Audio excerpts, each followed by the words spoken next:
Okay, I think we are ready to go. Hello, everyone. My name is Rebecca Lindsay, and I'm the Group Benefits Operations Manager here at Walsh. Thanks for joining us today for our webinar, Legislative Updates, presented by Frank Kerbin of the Business Council of New York State. This webinar is part of our Walsh Duffield Summer School series, where we'll be hosting a different subject matter each week in June to discuss key issues in HR and employee benefits. If you haven't checked out the rest of our lineup, be sure to visit walshduffield.com/summer school for a description of each presentation and links to register. Before I introduce Frank, I just wanted to cover a couple of housekeeping items. Today's webinar is being recorded. We'll share links with you after the event along with the presentation slides. The presentation is also approved for one SHRM professional development credit and one business recertification credit through HRCI. We'll email the code needed for those credits to live attendees after the webinar. And lastly, we invite your questions and comments. Please use the Q&A box on your screen. If you think of a question at any point, just type it in the box and we'll hold it for the discussion portion at the end of the event. With that, I'm happy to introduce today's presenter. Frank Kerbin is the Director of the Center for Human Resources at the Business Council of New York State. When he isn't presenting at our seminars and webinars, Frank spends much of his time in Albany lobbying for businesses and trying to understand the ins and outs of the latest New York State legislation. Today, Frank will be discussing some of the changes that have happened over the last year, particularly in employee leave laws. He'll share new HR laws and regulations that apply to your company and talk through compliance strategies. At this time, I'm going to hand the floor over to Frank, who's going to start today's presentation. Okay. Thank you, Rebecca. Thanks to Walsh Duffield for having me. It's always a pleasure to do this program. I miss the days of coming out to Buffalo and do it, and maybe someday we'll all be able to do it again. But in the meantime, we'll have to deal with Zoom. As Rebecca mentioned, I'm with the Business Council. We're the State Chamber of Commerce. If you want to think of us that way, we're the voice for business in New York State. That gives us a unique position with the New York State Legislature and the Governor's Office and the regulators, the Department of Labor. We are sort of the go-to entity for input on those issues. I'm part of the government affairs team at the Business Council. I have a dual role. I'm a lobbyist where I lobby on behalf of businesses in HR and labor issues. And I manage the Center for Human Resources, which is a compliance resource for our members who need HR consulting services. We're able to provide information on those topics. We do that through a variety of ways, through webinars, through newsletters, and things like this. So we're glad to do it. I'm not an attorney. I'm an HR guy. I've been in the HR business for a long time. It seems that the number of years since I graduated seems longer all the time. But so I look at the legislation, I look at these laws from an HR practitioner's perspective. But there are going to be times when you need to consult a labor attorney on these things. Now, you certainly should do that. So I'm going to talk about a legislative update, but I thought it might be good this year to take a couple seconds to just sort of give an overview of what happens in Albany. We live in our little bubble here in Albany. I always say people about 30 miles outside of Albany don't know what happens here. So I completely understand that, but we live and breathe it every day. So I want to give you an update on how this works. We have a part-time legislature. We have an assembly and a Senate. They meet typically from January through June. We'll talk about that a little more with some recent developments. The state budget, our fiscal year runs April 1st through March 30th. So our state budget has to be adopted by April 1st. So that's always the first big date on the calendar is our budget has to be adopted. And as you know, a lot of labor and HR issues that have come about they come in the budget. And that's because the governor has the most influence in the legislative process, in the budget process. So Governor Cuomo, his history had been to include things like paid family leave and minimum wage in the budget. Governor Hochul, I'm sure, will continue to do that going forward, though she didn't have many initiatives for us to worry about in this budget. We did pass a budget. It's a record, $220 billion, $10 billion more than we spent last year. For some perspective, Florida, which has a greater population than New York State, had a budget of $110 billion, so exactly half of what New York spends. There were a large number of American Rescue Plan funds. As you know, the American Rescue Plan and the CARES Act directed a lot of money to the states to help them deal with COVID-related issues. New York State received more than $12 billion in just straight cash, part of the American Rescue Plan Fund. And this is where I want to talk about the Unemployment Insurance Fund for a second. As you know, during the pandemic, New York State had to borrow a lot of money to pay unemployment insurance claims. Some of that was offset by the federal government through the CARES Act, but most was not. And New York State still owes the federal government more than $8 billion in unemployment advances from the federal government. That's 100% paid for by employers. Every state that received American Rescue Plan funds that had an unemployment insurance fund debt used American Rescue Plan funds to pay down that debt, so employers wouldn't have to, except California and New York. Not $1 of this $220 billion spent or any of the American Rescue Plan funds were contributed to the Unemployment Insurance Fund.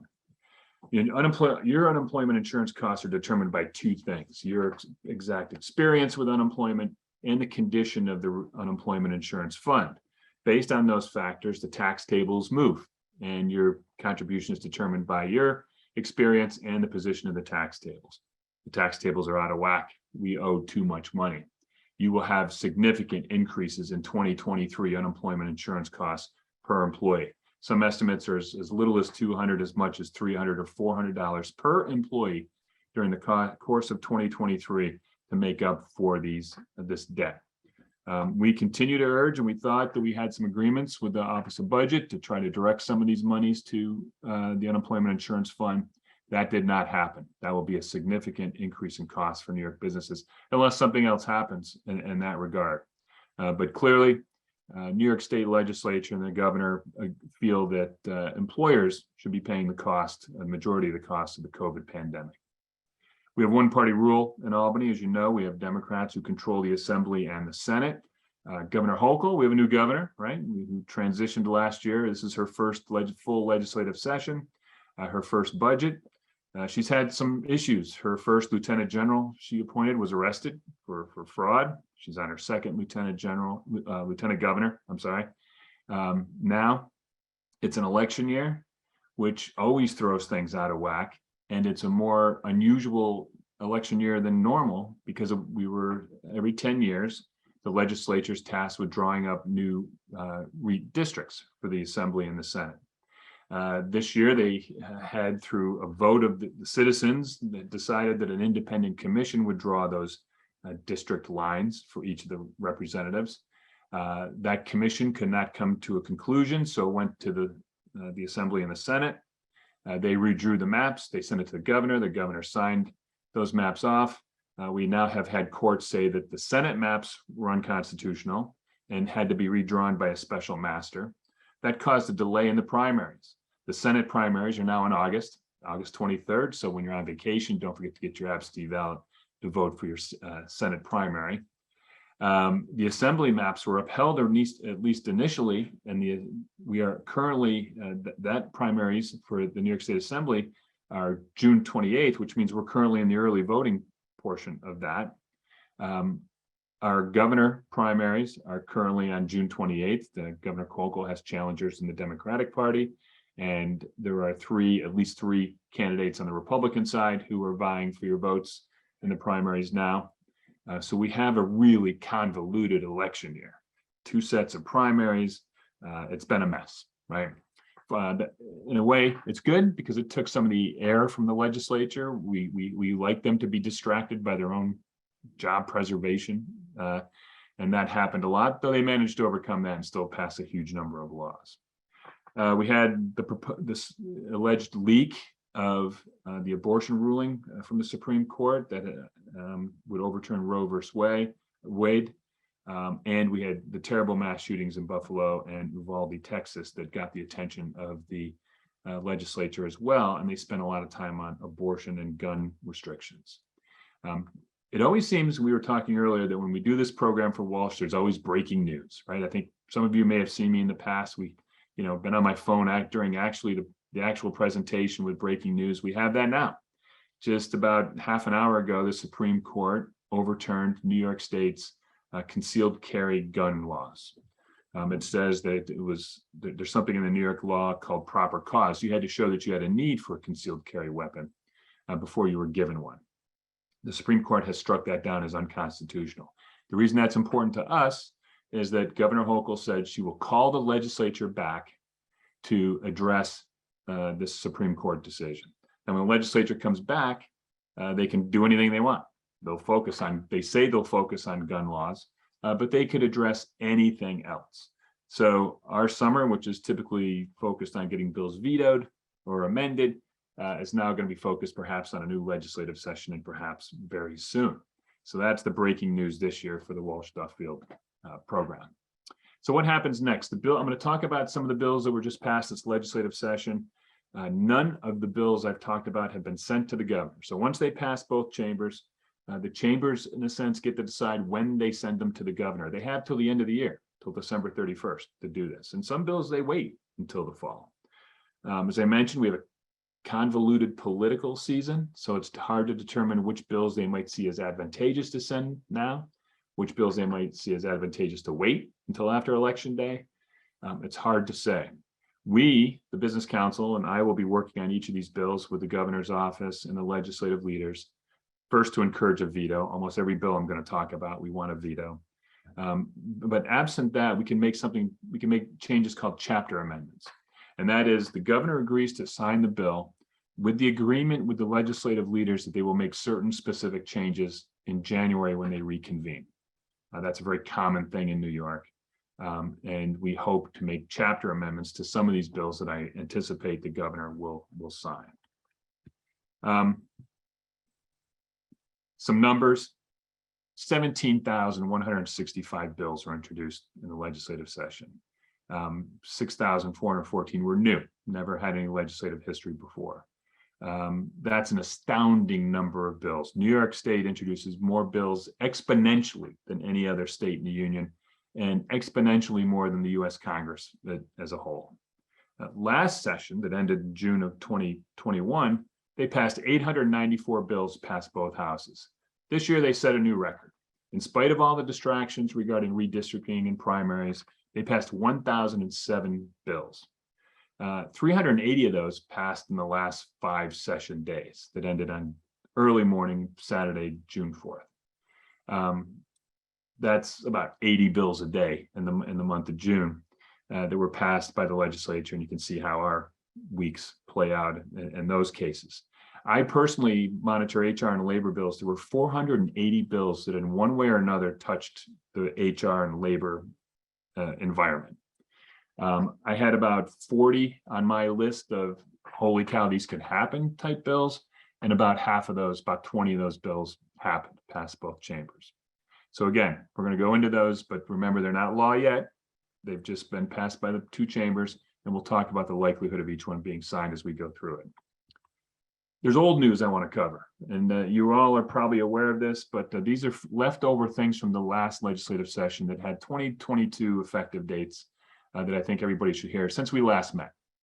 The legislature passed a notice of electronic monitoring. You're all aware of that. If you do any kind of electronic monitoring of your employees, you need to provide that notice to all new hires, once annually to all employees, and you have to have a poster informing your employees of what that is. There's no template for this poster because everybody does a different kind of electronic monitoring, right? The Attorney General implements this law, so not the Department of Labor, and they have been hesitant in putting out any sort of sample policy. They think the language you need is in the bill, so and there's a paragraph in the bill that you could use as a good starting point for what you do, but make sure you're doing that. That notice had to be done for all new hires after May 7th of this year, and that poster should be up somewhere in your organization. Next, we have a change to paid family leave that'll take effect January of next year, and that is siblings are now included in the definition of family for paid family leave. Biological, adopted, half siblings, step siblings. You can see how this will expand the universe of family and will expand the number of usages of the benefit. We'll see greater use of PFL next year than we did this year. It's not effective until next year because the Department of Financial Services has to price PFL, right? Every Labor Day weekend, we all sit with bated breath and wait for the new DFS employee contribution rate to come out, or at least that's how I spend my Labor Day. And we see that it's going up significantly, right? We have employees making the max is going up in what they contribute. And our prediction had always been when this employee contribution got to a certain level, I can almost guarantee you the legislature will introduce a bill to require employers to pay half, right? So look for that, because I think we're going to see a big bump in the PFL costs on Labor Day for 2023, and then the legislature will move in 2023 to help them to make employers share in that cost. There's a new whistleblower protection law in New York State. Again, this is from the last legislative session, but it became effective on January 26th of this year. That requires a new poster. The bill itself, it used to be you had whistleblower protections if you were whistleblowing about a violation of law. Now it can be a violation of executive order or Department of Health order, something like that. And it includes former employees and other people. You need to find the poster, and it's hard to find. So this link, and I'll get these, everyone should be able to have access to these slides. If you can't get them from Walsh, let me know. I'll get you the link. The poster is hard to find, but there it is, and it needs to be up as of January 26th of this year. If you're in the construction business, as you know, you are now responsible for any wage and hour violations of subcontractors you are working with. That's a significant change. Make sure that you understand that. That began January of this year. If you're working with a subcontractor who miscalculates an overtime payment or something, you are could be held liable for that claim, that debt resulting from that claim. And then for new hire reporting, right? We all do our new hire reporting, NewYorkNewHire.com. That's to help catch deadbeat dads and welfare cheats. That's been expanded now, where we're going to report independent contractors who are doing more than $2,500 in work for you.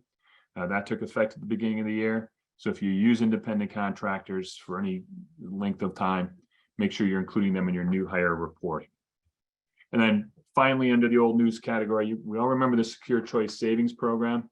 This was passed a couple of years ago, and it was for employers who don't offer any sort of retirement tool for their employees. If you don't offer a 401k, if you don't offer a 403b, IRA, whatever, if you don't offer anything, the good news is the state of New York is going to get in the 401k business, called Secure Choice.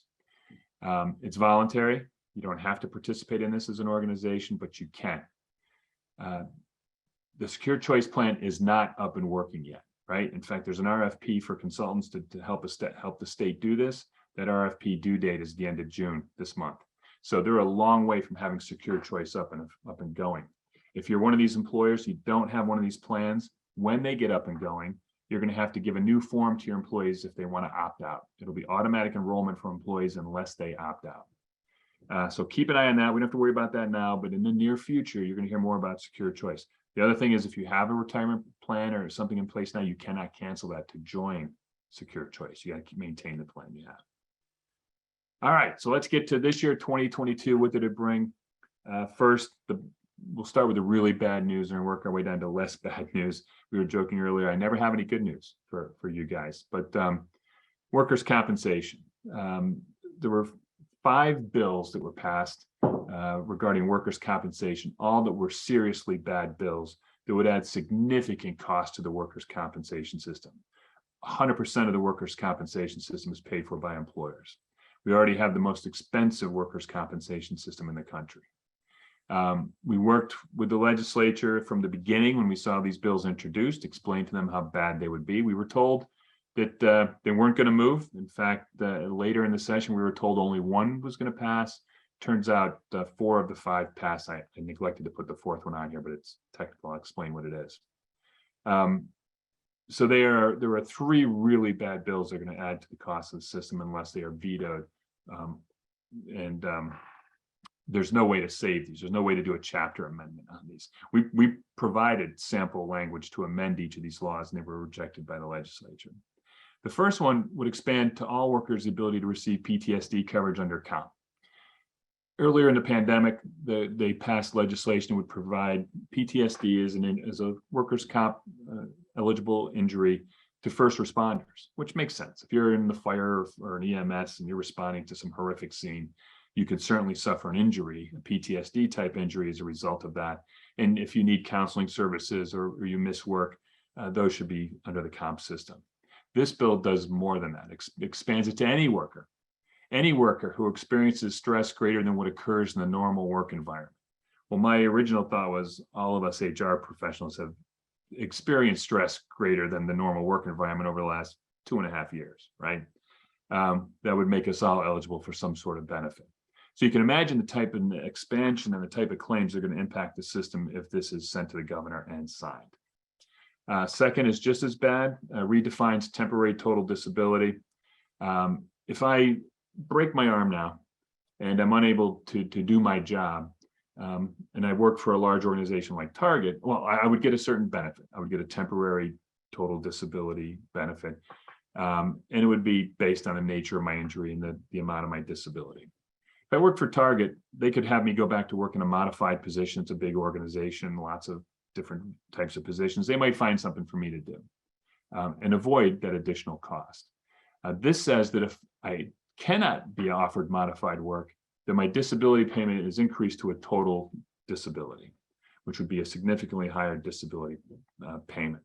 So not only would this dramatically increase the amount of money spent on payments, but it would disproportionately affect small employers who don't have the opportunity to have modified work.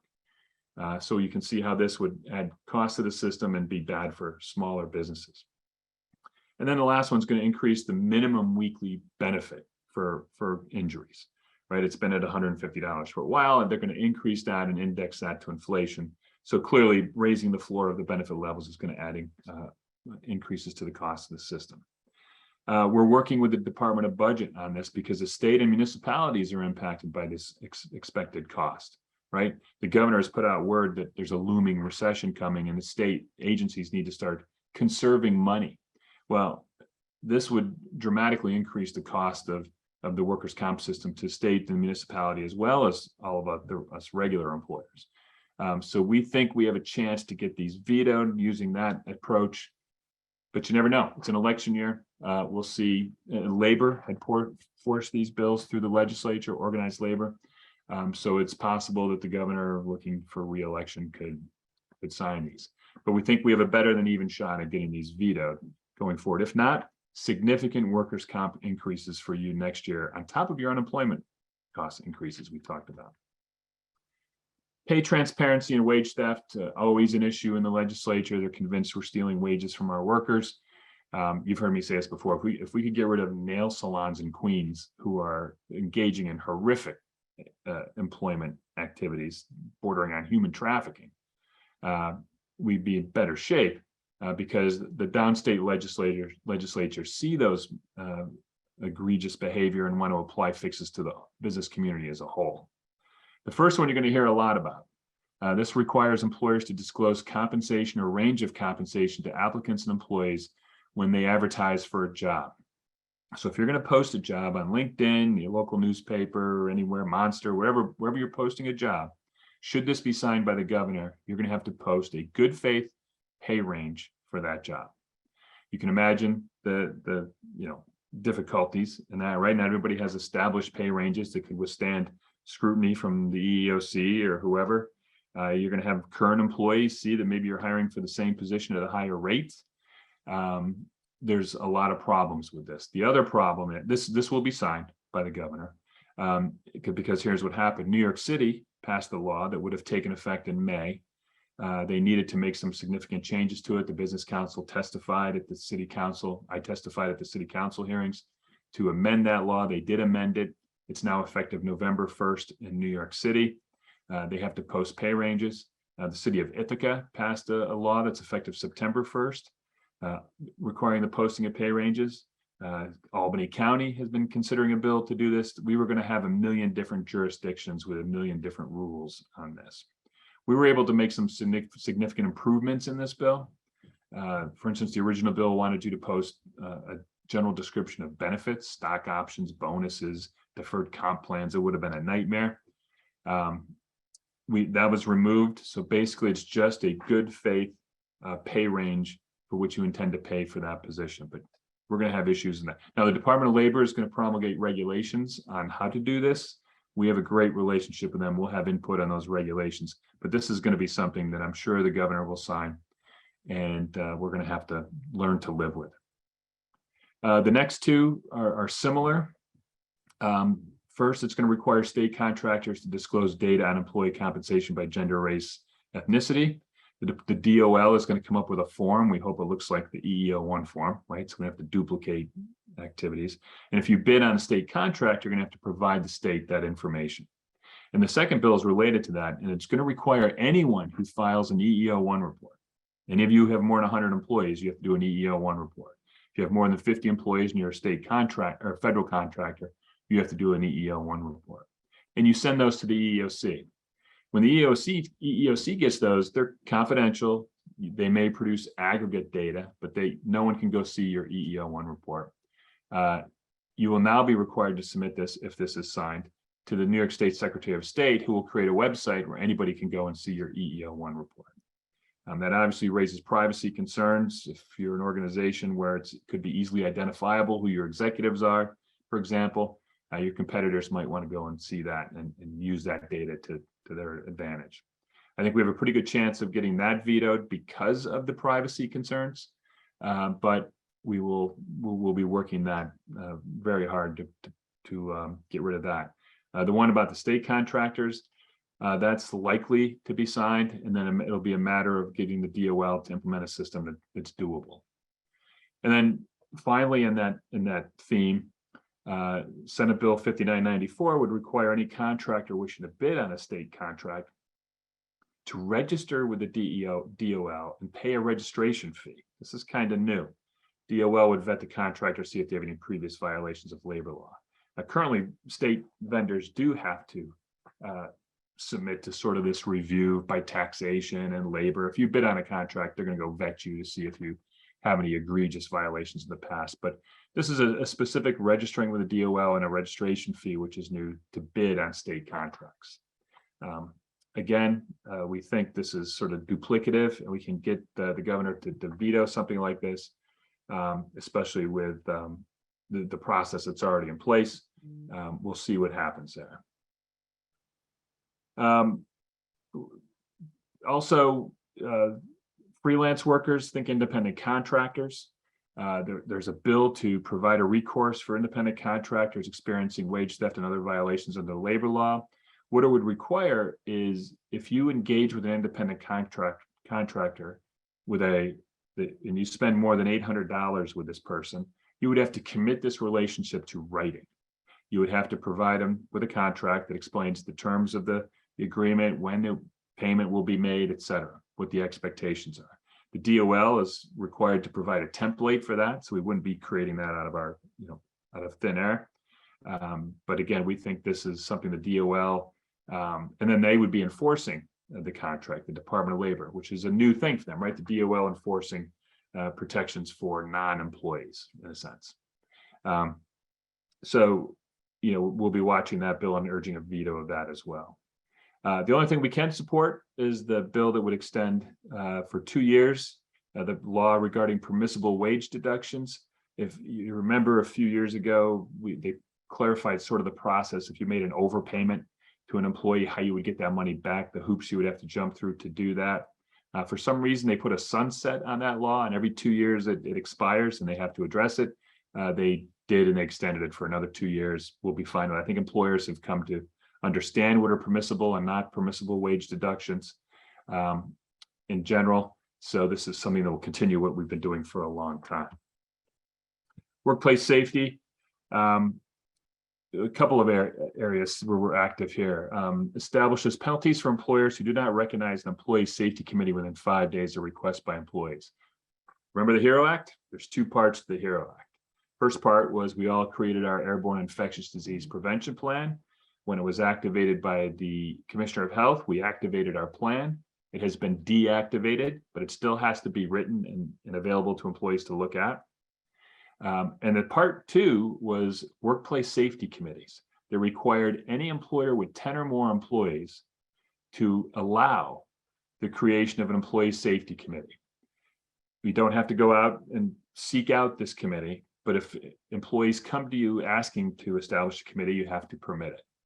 The Department of Labor put out proposed regulations on this. We worked with them before, during, and after they were put out. We attended a public hearing on this. They've made some changes, but we are still in the proposed regulation portion of the process here. And it's pretty significant. I'll go into that a little later. This would put penalties on employers who don't recognize the request within 5 days. it came out late in the session. I don't know where the governor stands on this. We'll be urging a veto just because we think the regulations will cover it. Carlos law, the next one here. Carlos was a poor individual who perished in a workplace accident as a result of negligence.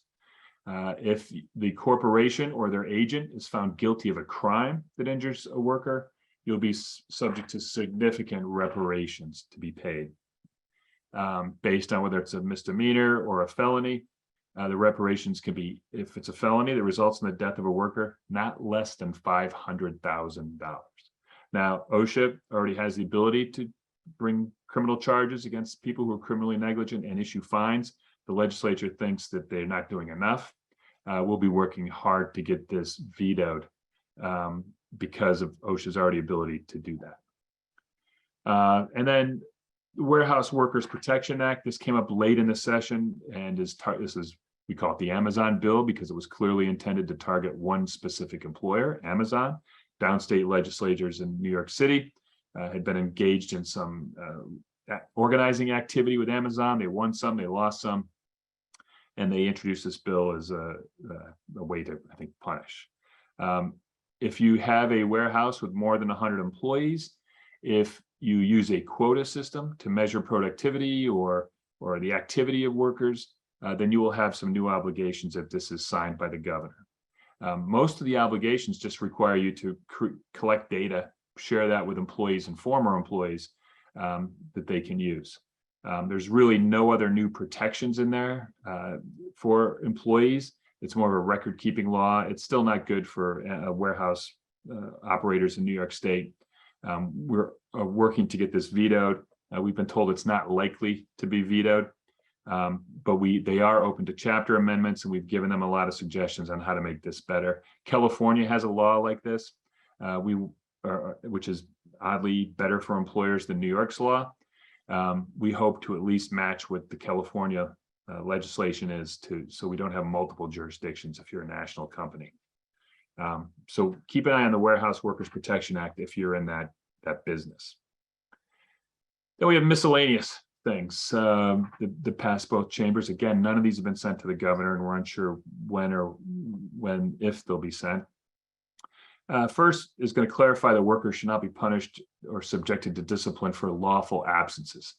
I'd argue that this is already the law, right? If someone was using paid family leave lawfully, they do it correctly. We can't punish them for that. We can't engage in disciplinary process for someone. Hey, you're missing too much time. Well, it's paid family leave. It's job protected leave. However, there are apparently, according to the legislature, still some employers out there who use a point system or a demerit system regarding attendance, and they are giving demerits or points to individuals who are using New York State's paid sick leave, which is protected, or paid family leave, which is protected, or maybe ADA absences, who knows? This clarifies that you can't do that. Expands the right of nursing mothers to express breast milk in the workplace. This could be significant for some employers.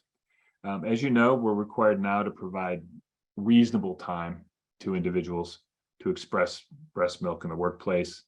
We have to make a reasonable attempt to provide a room to do that. That's not a restroom, right? This sort of takes away the, shall make a reasonable attempt and replaces it with shall. We now must provide the time for employees to do this. We must provide a room to do this, not a restroom. And they go into specifics about what that room should be. It needs to have a flat surface. It needs to have electricity if the rest of the facility has electricity.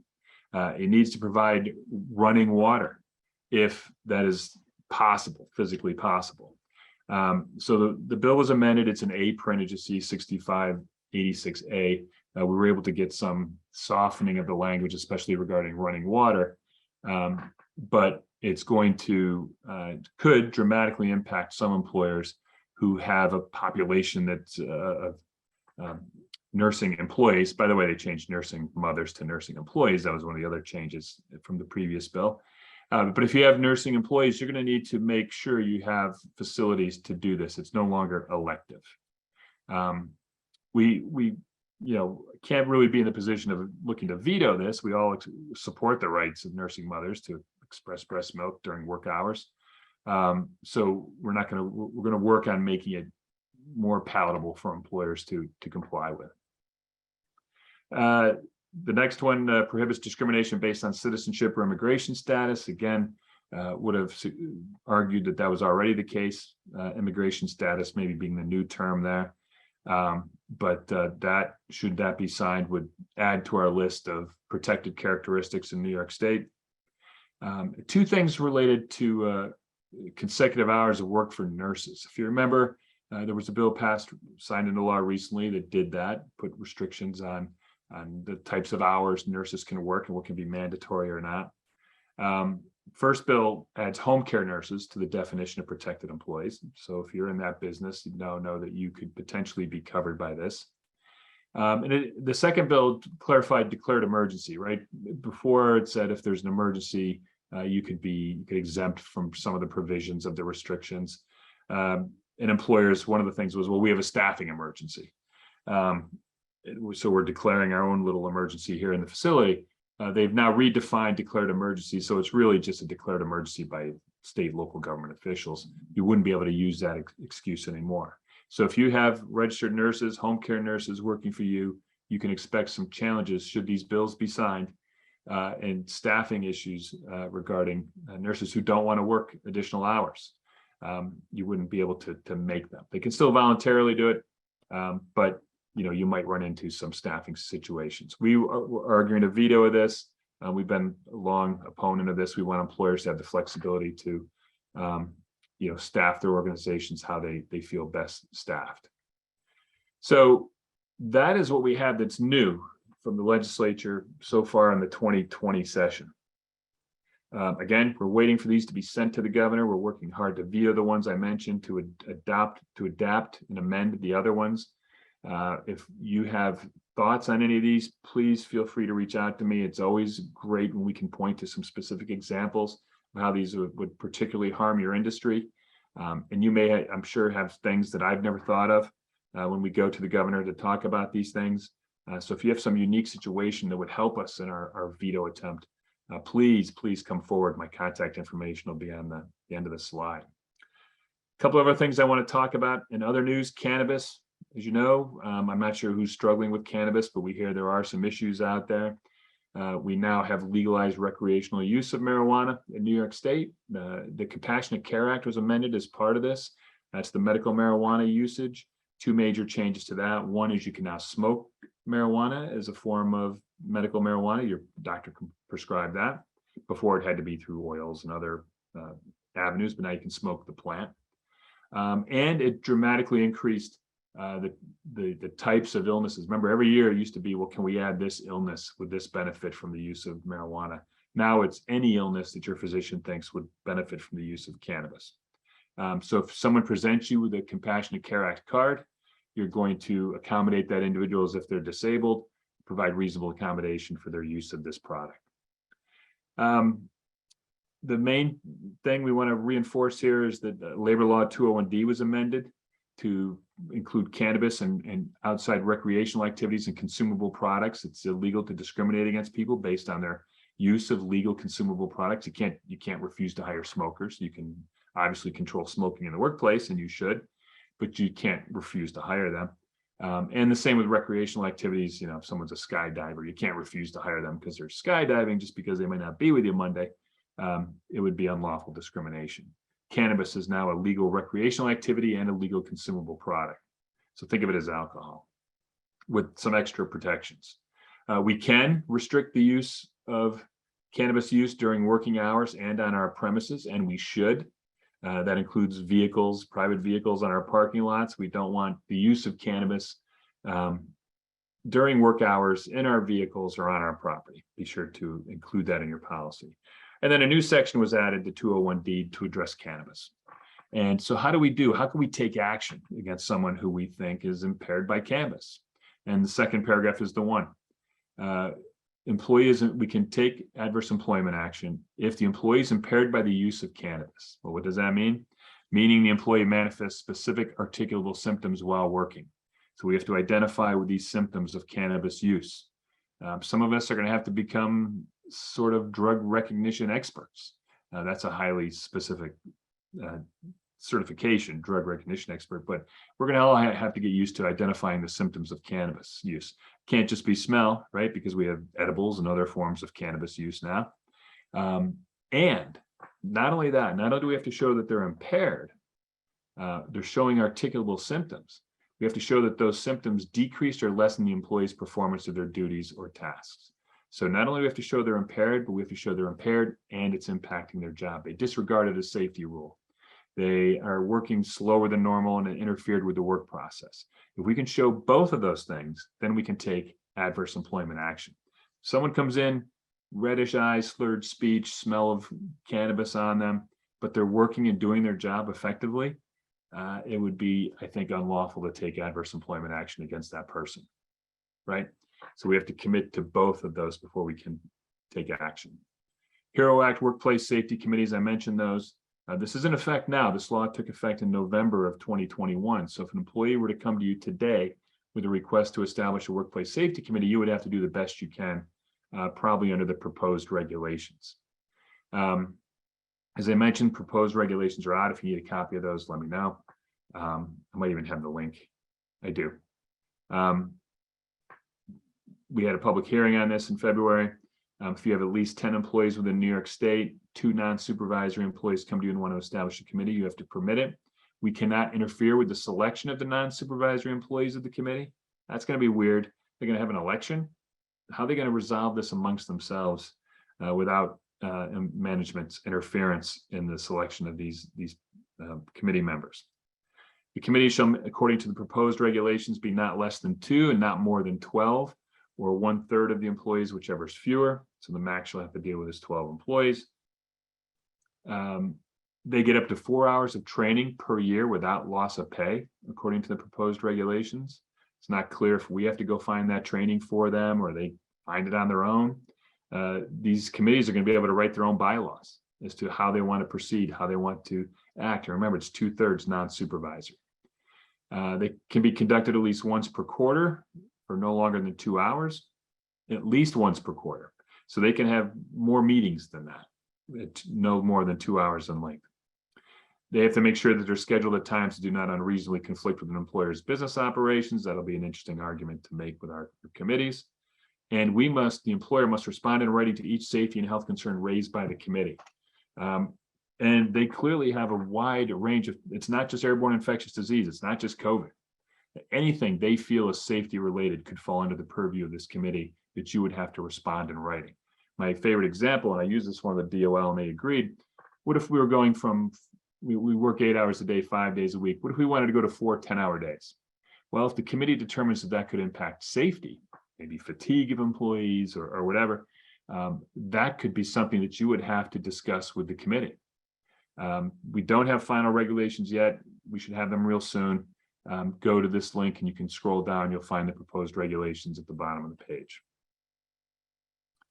And if you're in New York City, businesses may not allow unvaccinated workers to come to their workplace. That rule is still in effect. You don't have to show vaccine proof anymore to go to, Citi Field to see the Mets next Wednesday. But if you're an employer in New York City, you cannot have unvaccinated workers who interact with the public in your workplace. There's no mask mandate currently in New York State, obviously. That ended in February. Employers can still, if they wish, implement mask mandates. We had a little spike here in CDC community spread, community levels of COVID, but we are now all on the decline, and there's only a couple of red counties in New York State now that are considered high. So it appears that finally this is waning and we don't need to really worry about this anymore. One thing I would want to remind people is that the HERO Act Airborne Infectious Disease Plan is always with us. It's not active. We don't have to activate it. We don't have to require masking and things, 6 feet social distancing, whatever you did in your plan. You don't have to do it, but it has to be posted. The law required you to have a plan and then it be posted. When it's activated, you got to communicate that to employees. So don't forget your plan. COVID paid sick leave is still with us. I get this question all the time. Do we still have to pay COVID paid sick leave? We do. There is no sunset on this law. As long as an employee is impacted by COVID, they may be eligible for this benefit, right? New York State has revised its isolation and quarantine guidance. There's a link at the bottom here. You should go to that. They just updated it in May 30th of this year, mostly impacting younger individuals who can now be vaccinated. But you need to check on this every now and then when you have people come to you and say, I've had a COVID exposure or I've tested positive, because it changes.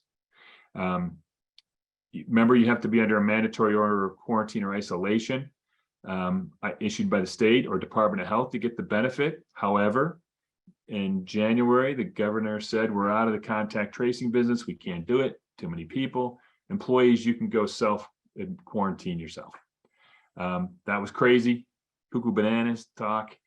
This link you go to has a form that employees can fill out and put themselves out of work. We told the governor how crazy that was, and there could be potential abuse to that. She was shocked to hear that, but it does happen. I'll tell you how that has changed, okay, in 1 second. The next couple slides just have a reminder of what the actual benefit is, right? If you have less than 100 employees, you got to pay the first 5, et cetera. You don't get, and these are 2 questions I get most often. If I test positive for COVID, but I'm well enough to work from home, I'm not eligible for the benefit, right? I don't get the 5 days off to just chill. I can work from home. If I become too sick to work from home, then I'm eligible for the benefit. And this COVID paid leave is above and beyond any other paid sick leave you offer. You could not deduct from my paid sick leave bank any leave you're giving me because I've been impacted by COVID. So in January, the governor said anybody can go get quarantined. We said, hold on, that's nuts. So in the COVID PSL guidance, they put in a question in the FAQ parts, the limited employees' use of the COVID benefit. In no event shall an employee qualify for sick leave under the COVID paid sick leave law for more than 3 orders of quarantine, period. That's your whole life. It's not per year. It's not whatever. It doesn't get renewed. 3 orders of quarantine, that's it. And the second and third order must be based on a positive COVID-19 test, and the employee must submit documentation from a licensed medical provider or testing facility. All right, so my first one's a free 5 days off, right? I went to a wedding, Bob had COVID. I come back, hey, I was exposed to COVID. I'm quarantining myself. I'm out for 5 days. Nothing we can do about that.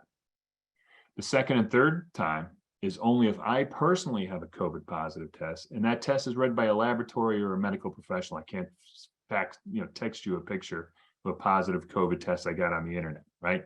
I have to submit proof that it's been read by a laboratory or a medical professional. So if my wife gets COVID tomorrow, and I've already used my first free one, I'm not eligible for the benefit again, right? You're limited to 3 times, and second and third have restrictions.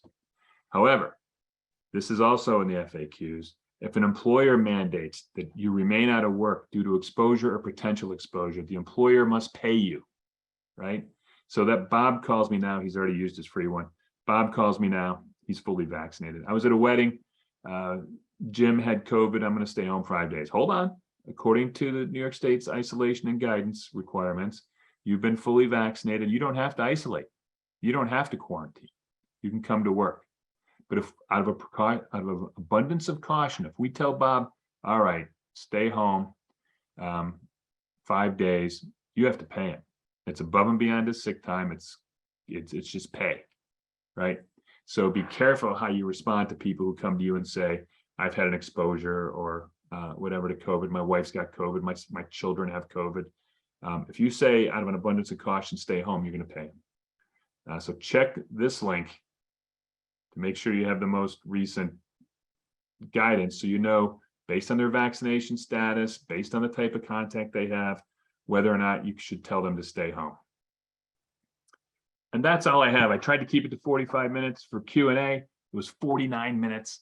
That's about the closest I'll ever get to staying within 45 minutes. So I'll turn it back to Rebecca, who I think was going to moderate the questions, and we'll see if I'll stay as long as anybody wants to answer questions. Thanks, Frank. We do have a couple of questions that were submitted by the audience. As a reminder, if you have questions that you haven't submitted yet, please feel free to do so. You can put them right into the Q&A box. The first one is, and this is something you talked about, I think, at the very beginning with the pay transparency. Is this only for New York City, or is this the entire New York State? It would be the entire state of New York. The bill has yet to be signed by the governor, but it would cover all employers in New York State of 4 or more. New York City will start on November 1st. That's done deal. Will take effect for all New York City employers on November 1st. City of Ithaca, September 1st. You will start to have to do this. Everyone else, we wait for the governor to sign this bill or not sign it. And then we'll have an effective date. And oddly enough, this has an effective date of 270 days after it's signed. That's the longest I've ever seen. What's that, 9 months? So we won't have to do this for a while. You'll have plenty of ramp up notice to get ready for that. Okay. When it comes to displaying the compensation range, do you have any idea if there'll be requirements? For example, will the range need to be within $10,000 or maybe a wider range of $50,000, providing more flexible? Right. You know, and that's, you see, employers are always thinking, right? So the Department of Labor is going to promulgate rules on this, which I bet puts restrictions on it. But right now there's no restriction, but it has to be a good faith. It says in the bill, good faith range that you are willing to pay. So if I said, you know, salary range will be from zero to $1 million per year, I bet the Department of Labor would have a problem with that, right? Sure. As having little good faith. But they may put some specific numbers in it, and when they do regulations, so we'll wait and see. So it's to be determined. Okay. This goes to workplace safety. Would that also include specifics on active shooter training, violence in the workplace, action plans on those type of scenarios? I bet if you end up with a workplace safety committee in your organization, right? Employees come to you, it gets established. I guarantee you they will address all those issues. And those are proper roles, I think, for workplace safety. We have no problem with workplace safety committees. We think they're fantastic. Many of you have them, they're up and running, they're fantastic. You should have employee involvement. OSHA requires you to have employee involvement in workplace safety, right?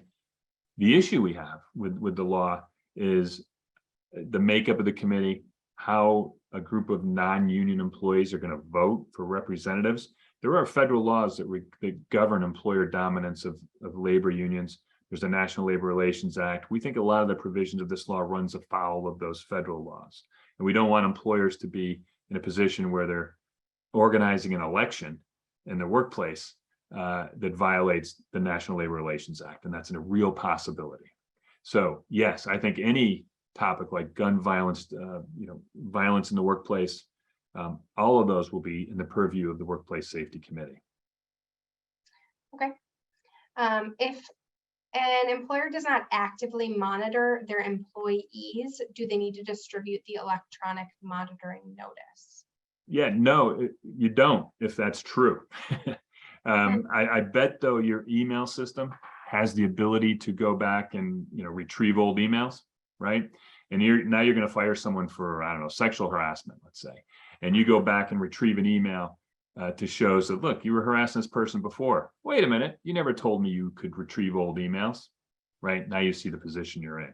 So if it's really true and you don't monitor people, then no, you don't have to do the policy. We had one that was interesting. The Department of Labor, I asked, because a member asked, I have a Ring doorbell on the front of our building. We're a small employer. Does that count as monitoring and should it be in the policy? And DOL said, well, we don't know yet, but yeah, we think that would count. So error on the side of doing a notice to employees. Okay. This goes back to the salary range. I think we kind of mentioned this, but do you think that it would be appropriate for an employer to have different ranges for different parts of the country or the state? Yeah, I think it's totally appropriate that you would have different pay ranges. You're going to pay a New York City employee X more than you pay the Elmira employee X who does the same job, right? I think that's totally appropriate, but this is part of the problem. Pay ranges have some weight and they have some meaning, and your current employees might see these and say, look, this is an invalid range. Your pay ranges differ based on age, race, sex, creed, color, not just geography. And that's, I think, part of the hope is that they want these ranges to be transparent so that people who feel they're not getting, their pay based on those protected characteristics can see that. Okay. If someone has cameras on the production floor, they should distribute the monitoring notice. I think you're monitoring for sure, because, if you notice illegal or unlawful behavior on those cameras, you're going to take action. So employees need to know. Sure. Okay, I just have a couple of COVID questions now. So if an All right. employee tests positive for COVID-19 and is well enough to work from home, this doesn't count as one of their occurrences, correct?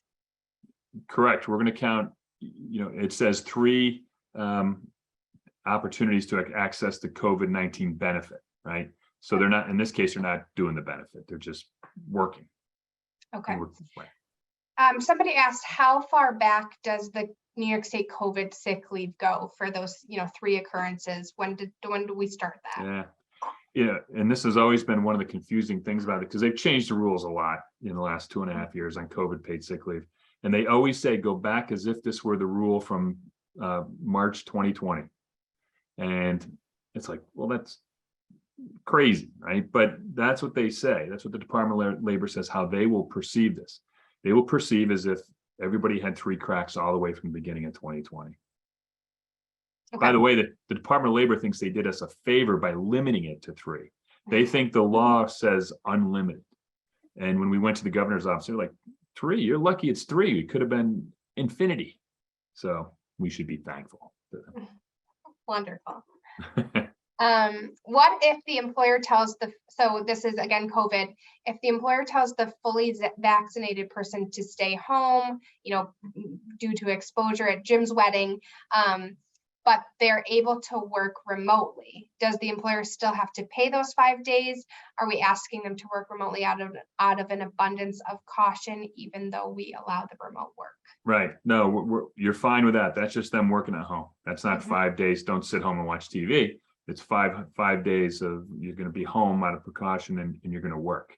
The issue is when you have a cashier or someone who can't work from home and you say, don't come in, your first reaction is to say that you're going to pay that person 5 days to sit home and watch TV. But me, I get to come to sit home and work from home when we have COVID positive employees in the office. Okay, last one. What does an employer do when no employees sign up for a safety committee? Good. You'd be happy about it. It's having a committee is going to be a challenge, and it's going to be more work for you, especially if you're a small company. You have 20 employees and you got to manage this thing. We don't have to go out. We don't have to put up a poster. We don't have to do anything. It's incumbent upon the employee to come to us and request. And if they don't, no committee. Excellent. Thank you, Frank. All right. And thank you to everyone who joined us for today's webinar. As a reminder to everyone, you can also become a member of the Business Council of New York State and have access to resources like Frank and many other. We are members here at Walsh, and they provide so much value to so many companies in New York State. So thanks again, Frank. We appreciate you very much. Thank you. We hope you enjoyed this presentation. Next week, we are looking forward to hosting our last presenter in the series, our very own Paula Benet, to discuss demystifying Medicare. To register for next week's webinar, visit walsh-duffield.com/summer school. If you have any additional questions or would like to connect directly with the Walsh Duffield team, please feel free to reach out directly using the contact information provided in the chat box.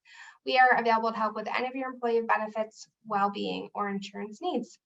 So thank you again for joining us today and have a wonderful rest of your day. Thank you, everyone.